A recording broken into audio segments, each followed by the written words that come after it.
ngezwe.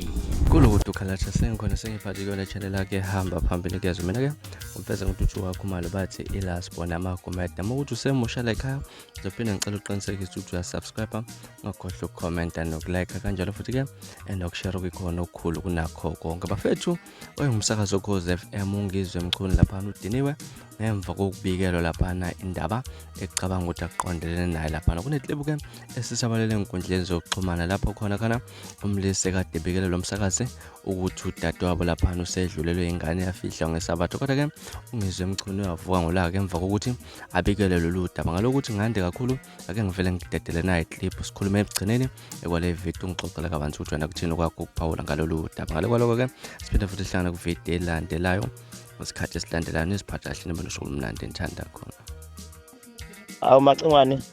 angazi busuzule indaba ezethu ukuthi unolwazi seshonelwe ingane yabekwa ngeSabatha. Ngiyabona wayemithiswe yimi